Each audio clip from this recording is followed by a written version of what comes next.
이 곡선에서 만나는 거고. 분홍색보다 뭐가? 노란색이 더 만족도가 높잖아. 그러니 우리는 만족이 높은 얘나 얘보다 이 점을 선택해야 되는 거야. 그러니 M1과 M2만큼 버는 이 사람은요. C1과 C2의 소비를 선택한 요점대로 계획을 세우는 것이 자신의 만족도를 가장 높일 수 있는 방법이야. 자, 그래서 C1, C2가 효용이 가장 높은 소비 계획이다. 이거는 M1, M2에 비해서 균등하기도 하대. 그러네. 그래서 K는 똑같은 말 계속해. C1, C2에서 최적 소비 계획을 결정한다. 벌써 얘기했잖아. 그리고 예산선상의 다른 소비 계획들과 예산선 아래쪽 소비 계획들은 효용이 작기 때문에 뭐야. 계속 똑같은 얘기하네. 그치? 자, 그래서 이 위쪽을 선택하고 싶어도 그것들은 예산을 넘어가기 때문에 안 된다. 자, 그러면 그 다음을 봅시다. 이 사람이 받은 대출액을 계산하려면 그럼 어떻게 해야 돼? 쓴 거는 이만큼, 번 거는 이만큼. 요 대출액을 계산하려면 당연히 C1에서 뭘 빼야 된다? M1을 빼줘야 된다. 얘가 대출액이다. 그럼 이 대출액은 뭐랑 똑같겠니? 더 소비한 X. 그치? 원래 이만큼 소비할 수 있었는데 이만큼 더 소비하게 된 거죠. 그쵸? 더 소비하게 된 X야. 자, 그러면 이제 이자율 변화가 왜 얘를 더 가파르게 하는지 보자고. 계산해보니까 가파라지긴 하는데 생각해봐. 이자율이 5%일 때는 있잖아. 사람들이 무지하게 할부를 끊어가면서도 소비를 막 해. 야, 100만 원 내놔. 105만 원 내놔. 105만 원 내고 사는 게 낫지. 그치? 그런데 이자율이 30%야. 100만 원이 빌리면 130만 원이 되는 거야. 그럼 빌려 안 빌려? 이제는 아까워서 못 빌린다는 거야. 못 빌리니까 어떻게 해야 돼? 대출액을요 줄이는 거야. 대출액을 줄인다는 건 이 점을 지나면서 어떻게? 소비계획을 이런 식으로 바꾼다는 거지. 그치? 그러면 얘는 만족곡선이랑 효용곡선이랑 여기서 만나게 되기 때문에 어떻게? 효용은 줄어들고 대출액을 이만큼 줄이게 되는 거지. 그치? 이자가 너무 비싸. 줄여. 자, 그래서 이자율이 상승하면 기울기가 가파르게 변화하면서 초기 부전점을 기준으로 시계 방향으로 회전하면서 대출을 줄이게 된다. 자, 그러면 두 번째 그림 봐봐봐. 얘를 보면 이 그림 그대로 왼쪽 거랑 비교해봐봐. 여기에서 이걸로 대출액을 바꿨어. 그러면 기존의 대출액이 노란색이었다면 이제 대출액은 뭘로 바뀌었다? 하늘색으로 바뀌었다. 여기에서 C1에서 M1을 빼서 대출액을 결정했다면 줄어든 대출액은 어떻게 결정할 수 있어? 이 파란색 어떻게 계산해? C1에서 C1 다시를 빼준 게 줄어든 대출액이지. 그러면 이 줄어든 대출액은 바로 뭐랑 똑같은 거야? 줄어든 소비액이라고 했네. 소비액수. 무슨 단어로 쓰냐? 소비액수랑 똑같겠죠. 그쵸?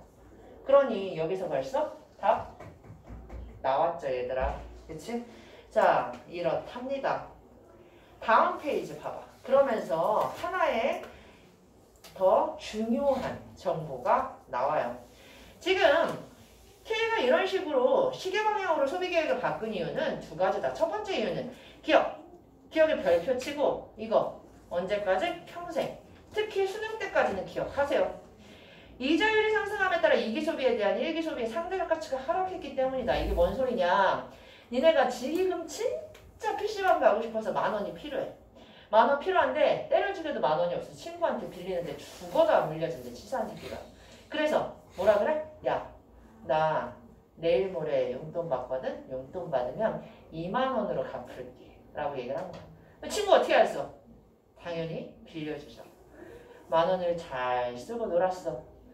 용돈을 받았어. 친구한테 갚아야 돼. 2만 원 갚고 싶어? 안 갚고 싶어?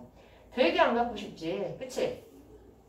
내 미래의 2만 원이 과거의 10,000원으로 날아간 거야, 얘들아. 내 미래의 돈의 가치가 현재의 가치로 어떻게 됐다? 굉장히 많이 하락한 거야. 그렇기 때문에 이 말은요.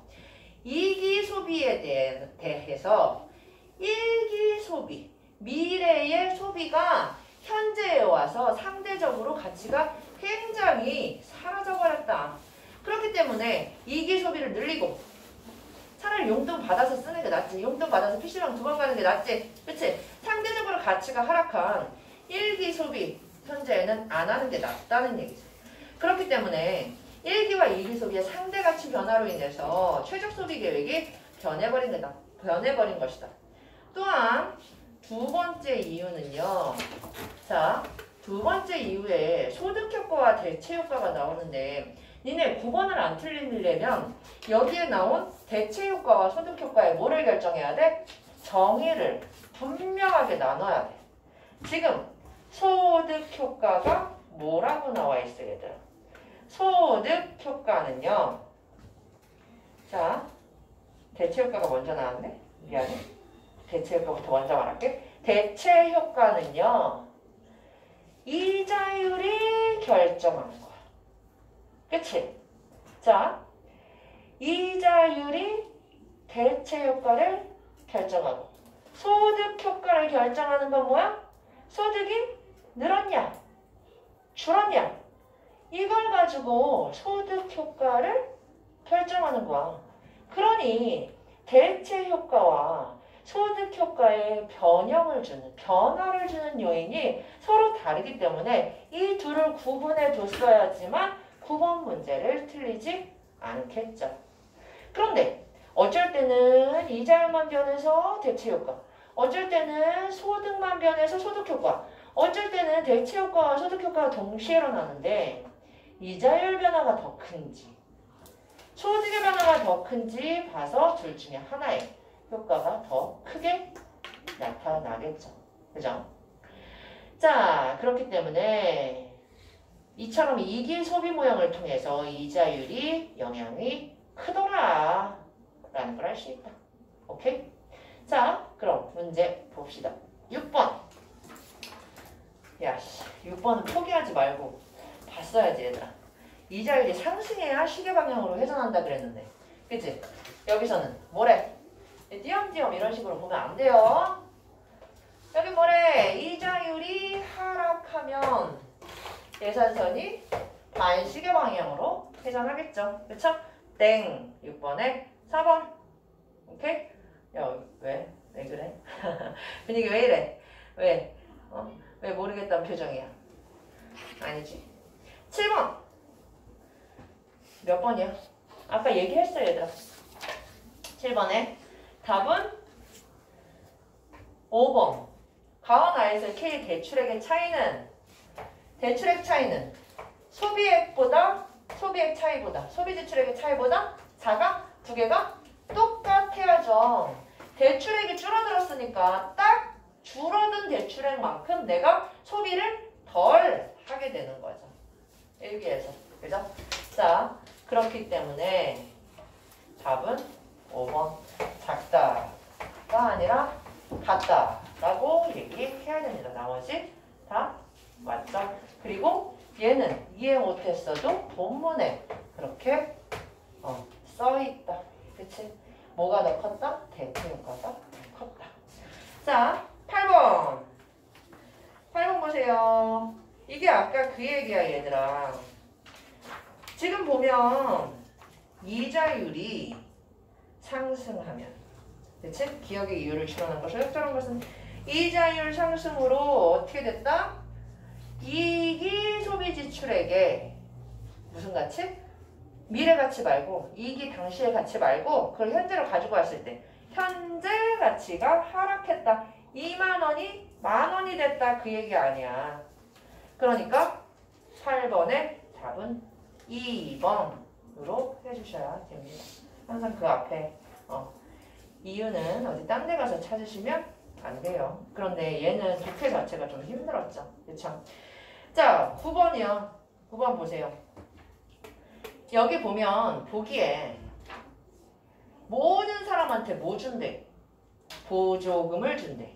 그치? 첫 번째 줄에 보조금 지급 밑줄 치고요. 중요한 단서 또 뭐야 얘들아? 밑에서 마지막 문장 뭐라고 돼 있어? 이자율은 변하지 않는다. 이자율이 안 변하면 대체 효과 있어 없어? 대체 효과는 안 변해. 뭐만 있겠어? 소득 효과만 있겠죠. 실제로 그런지 아닌지 몰라. 하지만 정부는 그렇게 예상을 하고 이런 식의 정책을 세운 거죠. 그렇기 때문에 답 뭐라고 해야 됩니까? 답 2번. 얘네도 안전한 거 선택하려고 그렇게 효과가 나왔다 안 하고 각국 정부는 예상할 것이다. 이론대로 예상할 수 있죠. 그래서 2번. 10번에 몇 번? 5번. 오케이. 세 번째 거 해봅시다. 세 번째 거 재밌어. 재밌어. 쉬워. 두 번째 거보다 쉬워. 그래도 너네가 그래도 4%가 아니라 딴 번보다 잘하네요. 얘도 틀리지 맙시다.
야, 이거 생각보다 문제가 쉬워요.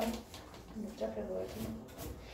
문제가 간단합니다. 14번만 좀 주의 깊게 푸세요.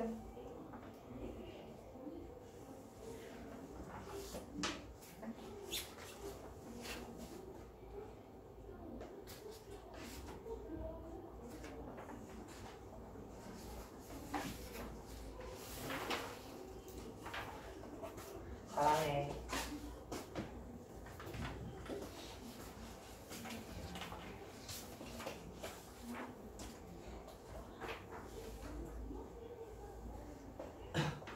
(2분만) 더 줄게. 14번 주의해야 돼.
됐다. 보자. 자, 1문단부터 보고 빠르게 보고 문제 풀어볼게요. 1문단 뭐래? 물질은 여러 가지 다른 상으로 존재할 수 있고 상이 다르면 뭐가 변하는 거다? 인력이 변한대. 그래서 물질을 구성하는 분자간 인력이 매우 작은 게 뭐다? 기체. 그래서 기체의 분자간 평균 거리는 인력이 더 센 고체나 액체의 경우에 비해 매우 멀다. 물체의 상과 모의 관계, 인력의 관계를 얘기해주고 있네요. 자, 두 번째. 물질은 압력과 온도 조건의 변화에 따라 이런 식으로 다른 상으로 옮겨가는데 화학적 조성의 변화는 일어나지 않는다. 그렇구나. 상변화가 일어나면 물리적인 것만 변하는구나. 그치? 그리고 모두 변한다? 내부 에너지가 변하는구나 하면서 그래프 나오는데 이 그래프 잠깐 보세요. 자, 여기에 3중점 나오고 3중점의 설명은 밑에 나오죠. 지금 보면 3중점에서는 액체도 고체도 기체도 다 존재할 수 있는 상태죠. 그리고 요 경계선에서는 기체가 고체로, 기체가 액체로, 고체가 액체로 변화할 수 있는, 동시에 존재할 수 있는 부분이죠. 자, 그런데 여기에서 보면 상평형 그림이라고 나와 있는데 옆에 보면 자, 요 A 부분 봅시다. 어디 갔냐? 한편 위 그림에서 고체와 기체 사이의 상경계를 따라가면 두 선이 분기하는 점이 나타난다. 이 점은 세 개의 상이 평형을 이루며 공존하는 상태라고 얘기를 한다. 자, 그런데 이 평형에 대한 설명을 우리가 마음대로 생각을 하면 얘가 14번을 망치게 되죠. 그쵸? 평형을 이룬다고 얘기했어. 그래, 머릿속으로 내용은 별로 어렵지 않아. 그런데 이 평형이 무엇이냐 라고 봤더니 여기로 거슬러 올라가야 돼, 얘들아. 여기에 뭐라고 써있어? 분자들의 증발 또는 응력은 지속적으로 이루어지고 뭐가? 증발이랑 응결이 특정한 압력과 온도 조건, 그러니까 3중점 같은 데에서는 증발 속도와 응결 속도는 같아지게 되고 거시적으로 똑같이 평형을 유지하게 된다. 그렇구나. 평형을 평형을 유지하려면 이런 상태가 돼야 되는구나. 그렇기 때문에 삼중점에서는 어떻게 된다? 이 세 개의 상이 이런 식의 평형을 이루게 되겠구나 라고 생각을 해주셨어야 됩니다. 자, 나머지의 정보는 부수적이고. 그러면 11번. 일단 11번은 구조에 대한 얘기니까 틀리면 안 되죠. 11번의 답은 1번이고요. 어렵지 않았고. 12번은 몇 번이야? 야, 이거는 본문 안 읽어도 맞추겠다. 그치? 화가 나는 문제.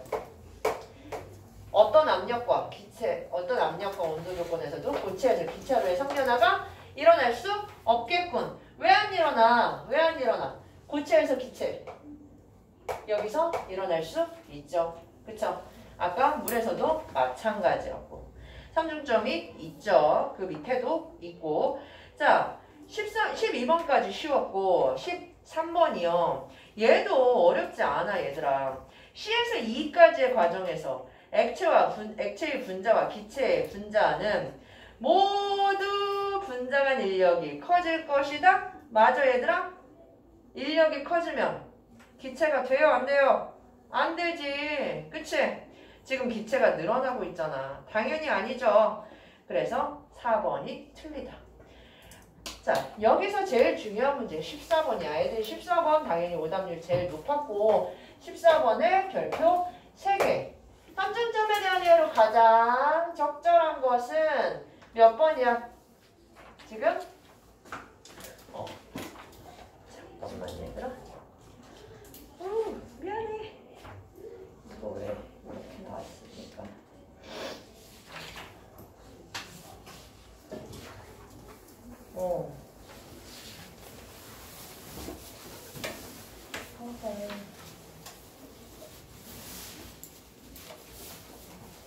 그치. 나를 헷갈리게 왜 이게 이렇게 표시되어 있어. 그치. 얘 이거 몇 번이야? 얘들아. 자, 14번에 기억 가장 적절한 거 몇 번이에요? 답 1번. 얘 2번 답도 많았고 3번 답도 많았어. 이거를 그냥 머릿속에서 정리하시면 안 돼요. 알겠죠? 얘는 어떻게 된다? 거시적으로는 세 가지 상의 평형을 유지하고 있는 상태. 이 평형의 의미, 평형의 상태가 어떤 건지 설명해 놓은 A 부분 그 앞부분, 그치? 삼중점의 설명 앞부분까지 확인을 해줬어요. 답이 1번이 나오죠. 그쵸? 헷갈리시면 안 돼요. 자, 15번의 답은 몇 번? 5번. 다 했습니다. 오케이. 아까 시험지 않는 사람 있어요? 시험지 않는 사람. 다 냈죠? 테스트지 다 냈죠? 않는 사람 없죠? 여기까지 하고